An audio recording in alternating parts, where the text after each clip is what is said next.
pumunta dito sa nail salon. Magpapalinis tayo ng kuko. Ang oras is alas 6 na. Check ko naman yung website nila kung oras nung bukas nila. I mean, hanggang anong oras sila bukas. Ano naman, hanggang alas 7 pa. Kaya lang, kailangan ko ito ang cash kasi pag yata credit or debit ang gagamitin, merong charge. So, dadaan muna ako dito sa bangko. Tapos diretso ako. Not sure guys kung i-accept nila ako. Kasi hindi rin ako tumawag. Mapapakasakali lang ako.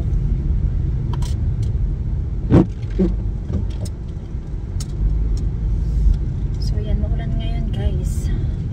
Since yesterday pa. And next week, super ganda na ng temperature guys. Puro positive 20 plus na. Super busy yung parking dito.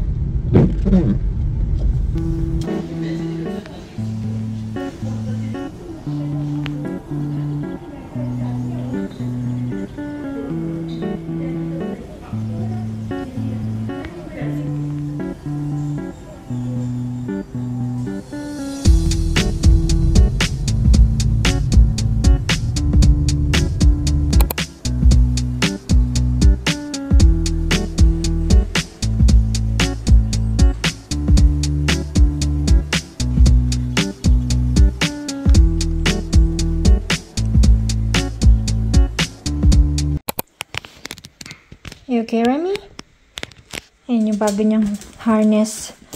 Maganda talaga itong brand na to. Ito yung kagaya nung first na binili ko sa kanya.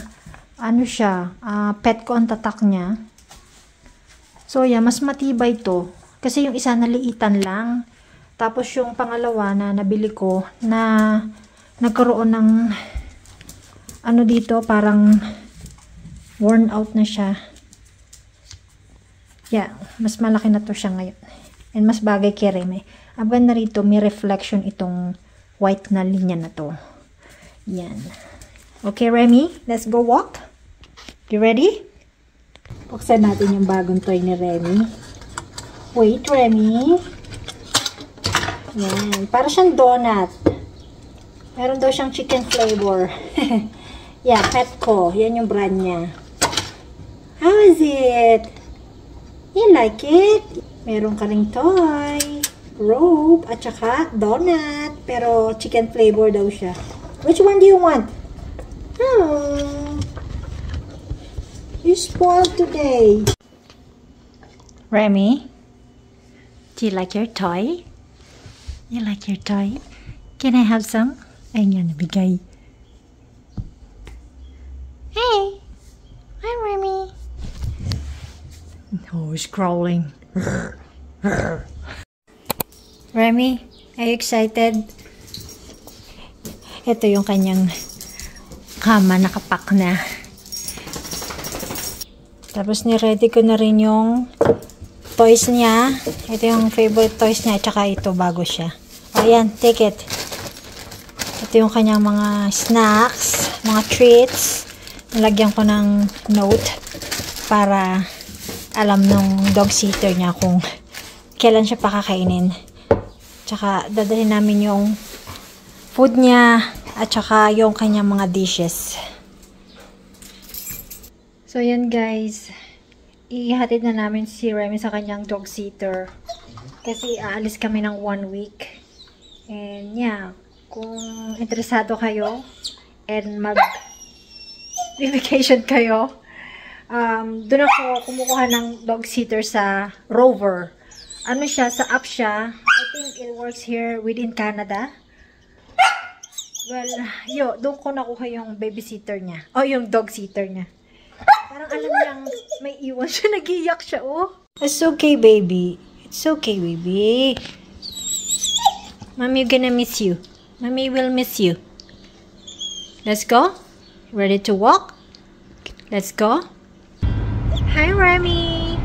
Can we trade you for that cuter one? No. What? No, never. Remy, are you excited? Akala niya kung saan siya pupunta. Remy, come here. Remy, gonna miss you. Bagong ligo siya. Pinaliguan ko siya. Tsaka nag-toothbrush na rin siya para din ready na siya sa bed. Kasi bukas na yung flight namin. Going to Ontario! Hi guys! So today is our flight going to Ontario. So kagabi nag-check-in na ako para walang hassle pagdating sa airport. Kaya lang yung airline 2 beses na delay. Dapat kasi ang flight namin is 10:30 in the morning. Tapos buti na lang nag-check-in ako kagabi. And chinik ko yung status ng flight. Kinonfirm ko. Sabi 3:30. And right now, I received a text. Madidelay ng half an hour. So ngayon is 1:45. Alis na rin kami and dediretso na kami sa airport. So late na kami makakarating sa Toronto Pearson Airport. Mga 10 o'clock na. So yun. Kung sa bagay, ang Ontario is advanced ng 2 hours. So pagdating namin ng 10 o'clock, dito is 8 o'clock. So malamang kumain muna kami bago kami sumakay sa aeroplano kasi medyo late na yon. Pero kumain naman kami ng konti dito. Pero hindi naman ako gutom. Actually, nag-coffee lang ako tsaka nag-sandwich kaninang umaga. Kasi may laging gutom. Kaya siya kumain. So, yun. Ang ganda ng weather ngayon. Alam nyo ba guys, tiyan ko yung weather this coming week. Dito sa Calgary, puro positive 20 na. Ang ganda-ganda. And pagdating namin sa Ontario, 1 week. Kung kailan kami nandun ang the whole week, uulan siya. Pero hindi naman siya malamig. Parang 18 or 20 something. Pero, yeah, maulan siya. So, yun, mag-get ready na rin kami and magte-take na kami ng Uber and anytime punta kami sa airport. So, see you guys sa airport. You need the washroom?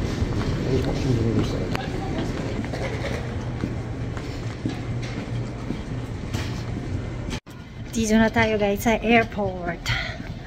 Punta na kami dun sa area namin. Tapos bibili kami ng pagkain para hindi kami magutom. Which one?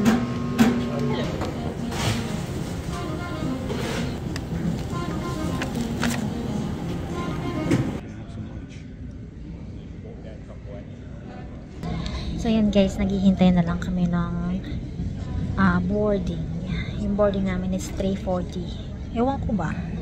Kasi na-delay yung flight namin. Sabi kanina yung nasa apartment ako ng Chinex is 4:10. So we'll see. Nandito na kami sa may area ng gate 820. Ang daming aberya nung nag-go through kami sa check, what do you call that area? Security. Kasi ang dami kong dalang liquid guys. Kasi akala ko, yung parang, alam mo yun, parang sa international, kapag nag-fly ka, na alam mong i-check-in mo yung bagahe mo. Alam ko, wala nang question, basta mag-go through. Pag pala domestic, mahigpit sila. Kasi kapag domestic, dala-dala mo yung bag, kung mag-carry on mo, ang allowed lang is 100 ml. Alam ko naman yun, pero sinabi ko naman doon sa girl, kay ate, na chinekin ko lahat. Naalala ko nga pala, kada bagahe, kapag dala-dala mo, may bayad. Kaya hindi maganda yung flare guy, kaya huwag nyo i-try mag-book sa flare. Mura nga siya, pero aside from that, kada check-in mo ng bag, may bayad. So yun, alam nyo ba yung naitapon kong beauty product? Ang dami. Nagdala kong toner, tapos yung kanyang gel, tsaka may dala siyang perfume na ganyang kaliit na itapon din namin. So yun.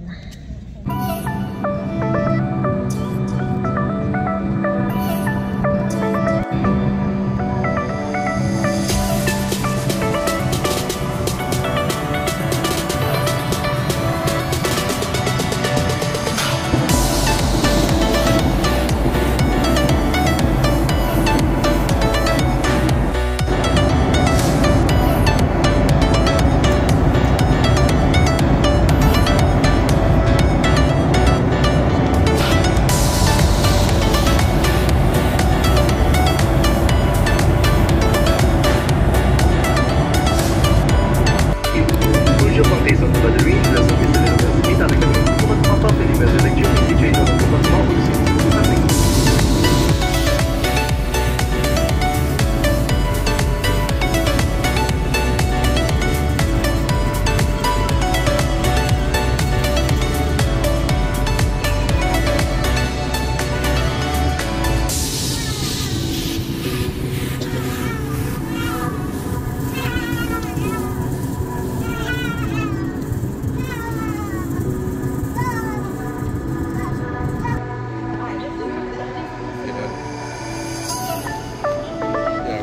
Yeah, we're just going down to get our bag now.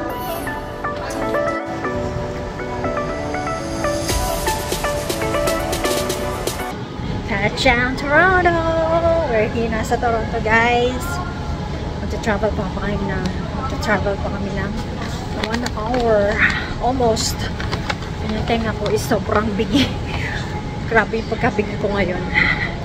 So, pauwi na rin kami.